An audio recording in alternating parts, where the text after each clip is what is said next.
he will not want to leave. He set it up with his, I guess he's the Goebbels of the cabinet, Stephen Miller. He's a Nazi. Yes, he is, and he's Jewish, and he should be ashamed of himself. No, I like what Newsom has done because he's trolled him, and he's fought fire with fire, and that's what you have to do. And he called him an invasive species, which is what he is. And so he's not. He's a thing that doesn't understand. Trump does not understand anything about humanity, people. He has no empathy. I don't know what he is, but he's an alien. And he wants to hurt this country. It's something deeply psychological in him. He wants to hurt people. He wants to hurt this country. He doesn't care.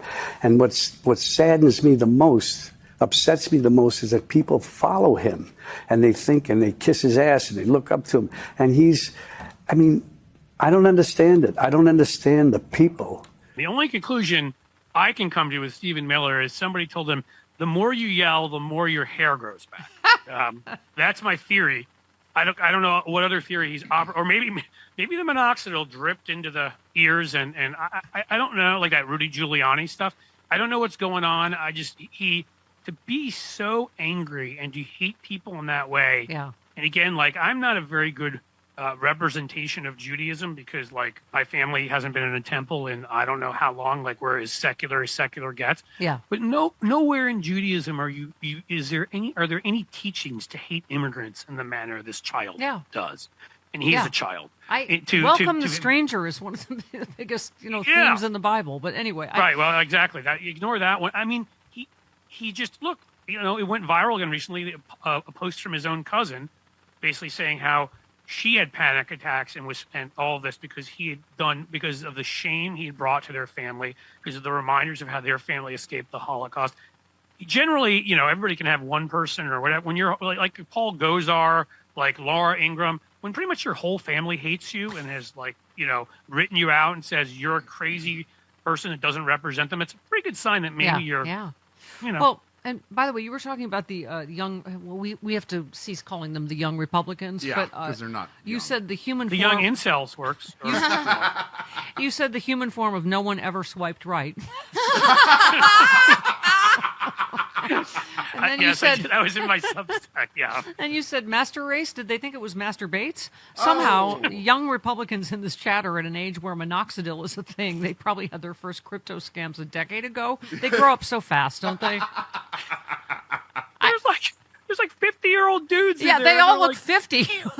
They're like, does young Republican, do they define young as I've never had an experience with a member of my own or the opposite sex, or without a toy in the room, or I'm going to stop myself before I get you in trouble. But those guys, and I'm sorry, I don't care. Call me a looksist, call me whatever the hell you want.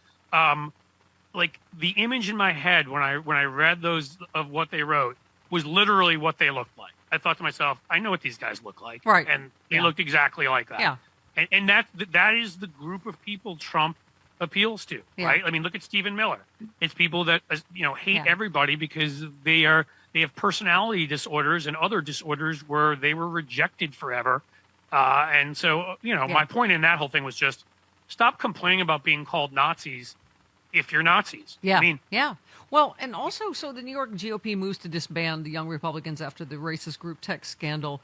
But I love that you just retweeted, the only thing Democratic voters in New York State should be focused on is getting our leaders to commit to eliminating each and every Republican House district in that state. Because I guess they're supposed to have more moderate Republicans, right? But it doesn't matter. This has become this whole party. Look at pardoning George Santos, the 18th person he's commuted. They're just crooks. They're all crooks, and they all defend the other crooks as long as they vote Republican. Yeah, it's a mafia organization at this point. The thing is, and you have to, and that's not like an ad hominem. I think you literally have to look at it as you've got a godfather in Trump. What he says goes.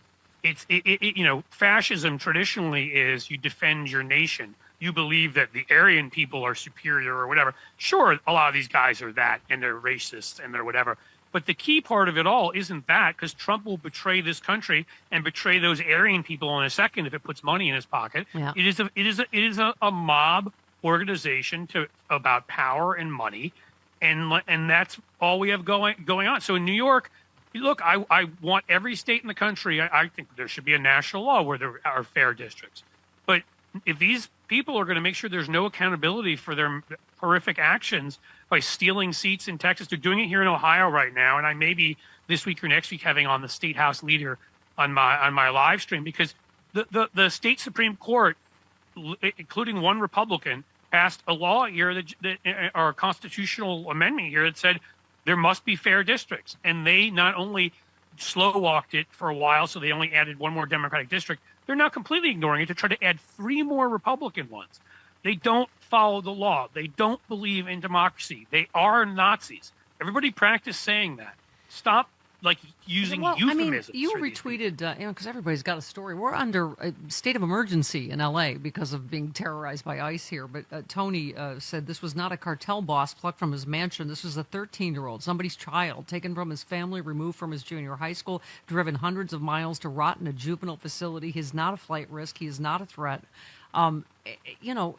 We were telling you the story about, the shooting artillery shells over the 5 out here this weekend, just in a, who's is bigger contest. That's all it was. It was not a coincidence, Cliff, that it was the day of the No Kings rally. Right. They decided they're going to have this alert, big... they're all micro. So, they can, why measure? There's a point where something gets so small that is it really worth measuring?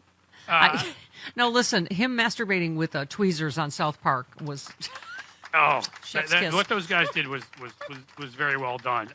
To give credit where due on that piece you were quoting from, and thank you, from the subject, that was written by the brilliant David Schuster.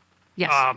He wrote about that 13-year-old who did nothing. Yeah. Who was grabbed, who was thrown into a cage like an animal.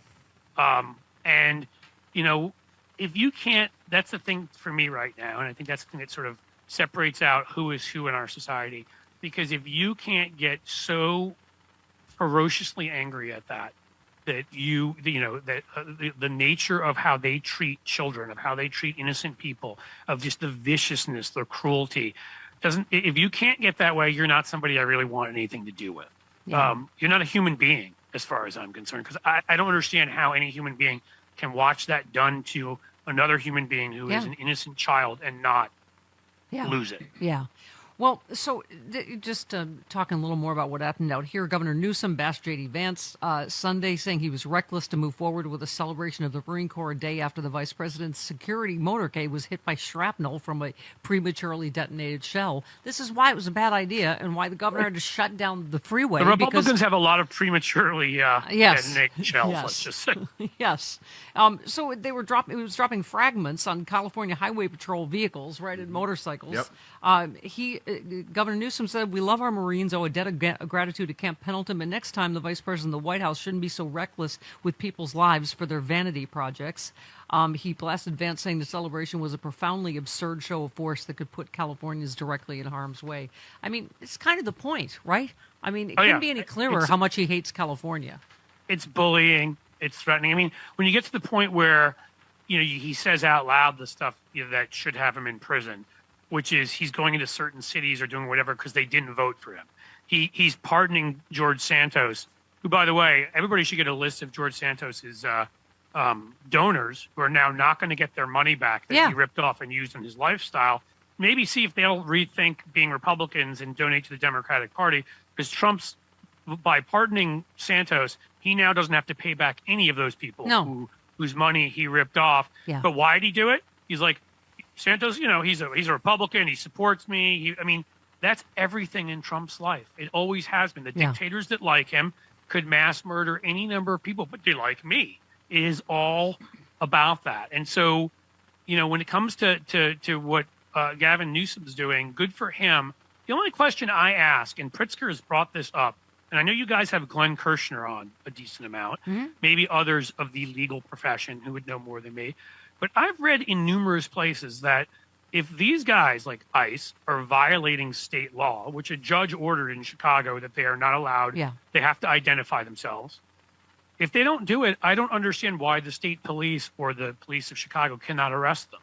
Yeah. They don't have immunity from state laws they're breaking. Yeah. Just because they're from the federal government. It's a good point. Putting that on my Glenn list. Well, All right. please, I'm going to try to have, maybe I'll see if Glenn wants to come. I'm going to try to have somebody on my live streams this week because I want an answer to that question, which is if Pritzker and Newsom and other governors like that would take it to the next level and start arresting these guys. Yeah. Listen, do it. I just came on your show to get next to David Schuster. I just used you to get to David Schuster. So, use him as bait. On my Use him show as to bait. get next to David Schuster? I mean, my whole plan for starting a Substack was to get next to David Schuster. I wanted to talk to you both, Yahweh and Yesh, because I wrote a book, and it's about you guys, but it's really about some of your fans. The mean ones, the racist ones, the homophobe ones, the ones who don't like women. You guys come off really well in the book. Jesus, you come off really good in this book. Yeah, I've heard that when people talk about the Bible, they tell me that God, you come off really well. Said no one ever. Jesus comes off really well. Yeah, no, God, you're very impressive, God. I don't want to say the wrong thing, but you there's some moments, Almighty, where you're kind of the alcoholic step god, you know what I'm saying? But Jesus, he's chill throughout, like he's proof of evolution. But John, people have been twisting my message, right? And that's what this book is about. It really is, Jesus. I mean, I've gone through this book of yours many times. You never said anything against the gays. You never said anything against women having to be forced to be pregnant. I mean, you're not against abortion. You're against the death penalty, Jesus. I know that. You're like your dad in that you tell us to welcome the stranger. Yeah. Yeah. I mean, the right people are twisting my message left and right, and we can't take it anymore. So we're so excited to have this book, a really rock solid resource to show people what the Bible actually says. And that's why we love you, John. You're spreading our true good word. Simon & Schuster's Avid Reader Press presents Separation of Church and Hate, the bold, hilarious new book from John Fugelsang, available September 9th and on sale now at your local independent bookstore or your favorite non-evil website.